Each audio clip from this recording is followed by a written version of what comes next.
Taanza kusikia lawama sasa hivi TFF wote Simba. Baada ya bodi ya ligi kuchapisha andiko lake katika mtandao wa Instagram ikieleza kuwa kuna kikao cha kamati ya uongozi ya bodi ya ligi kuu Tanzania TPLB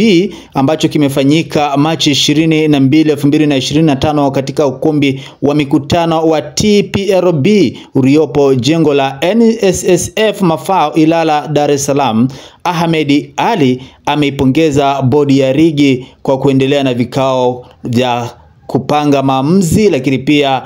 vikao kazi vya kupanga, kuratibu na kusimamia ligi yetu kwa ubora na ufanisi wa hali ya juu. Katika chapisho hilo la bodi ya ligi kuu Tanzania ambalo liliambatiza picha mbalimbali ambazo zilikuwa zinaonyesha watu ambao wameshiriki katika kikao hicho, bodi ya ligi kuu iliandika caption ambayo ilikuwa na hashtag inayosema picha za matukio, na kisha wakaandika kikao cha kamati ya uongozi ya bodi ya ligi kuu Tanzania TPLB kilichofanyika leo Machi 2025 kwenye ukumbi wa mikutano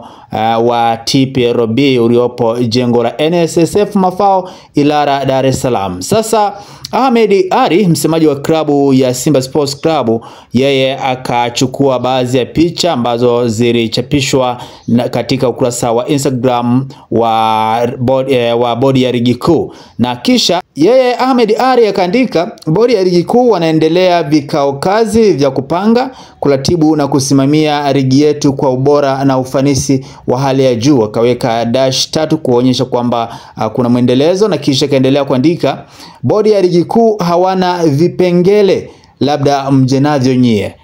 Hii ni namna fulani ambayo inaonyesha kwamba Ahmed Ali aliipongeza bodi ya ligi kwa kuendelea na vikao kazi vya kupanga, kuratibu na kusimamia ligi ya Tanzania kwa ubora na ufanisi wa hali ya juu. Jambo ambalo kwa upande wa pili, kwa upande wa Yanga, tangu kutokea sintofahamu katika dabi ya Kariakoo ambayo ilitarajiwa kufanyika tarehe 8 mwezi Machi 2025, hawajawahi kupongeza wala kusema chochote kuhusiana na bodi ya ligi ambacho ni positive au kinaonyesha mlengo chanya. Sasa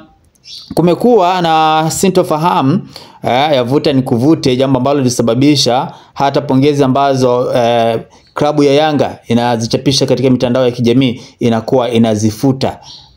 Kumekuwa na mambo kama hayo, lakini huku klabu ya Simba ikionyesha kuridhishwa kabisa na utendaji wa bodi ya ligi kuu, jambo ambalo linaonyesha kuna ukinzani wa pande mbili, ambapo huku Yanga hawataki kabisa kusikia kuhusiana na bodi ya ligi kuu, wakidai kwamba hawana imani na bodi ya ligi kuu, lakini Simba Sports Club ikisema kwamba ina imani na bodi ya ligi kuu kwa sababu inaendesha mambo yao kwa weledi na wala hakuna sehemu ambapo bodi ya ligi kuu imepinda. Kwa hayo ni masuala ambayo yanaendelea huko katika mitandao ya kijamii, lakini pia katika vilabu vyetu vikubwa. Hapa ninazungumzia Simba na Yanga, kukiwa na mvutano baada ya kuahirishwa kwa dabi ya Kariakoo kwa kile ambacho kinatajwa kwamba Simba Sports Club ilizuiwa kufanya mazoezi ya mwisho katika uwanja wa Benjamin William Mkapa, jambo ambalo lilisababisha klabu ya Simba kutoa taarifa kwa umma kwamba haitoshiriki katika mechi hiyo, mchezo namba 184, na kisha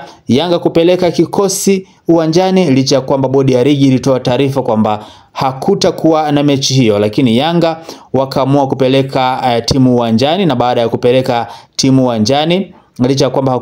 hawakuzingatia sheria, taarifa zinaeleza kwamba walipita mlango wa nyuma, yani hawakupita mlango stahiki kwa sababu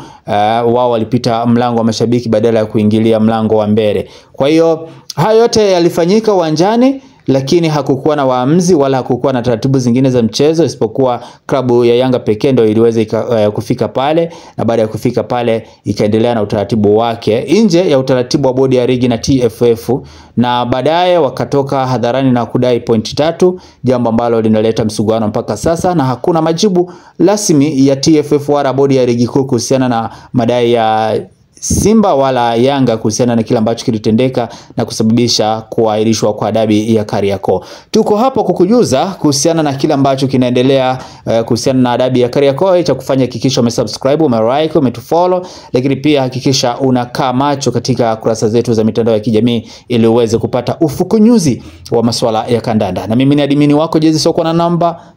Mtu Safi aka Mtu Poa. Kwaheri kwa sasa, tukutane wakati mwingine. Bye bye.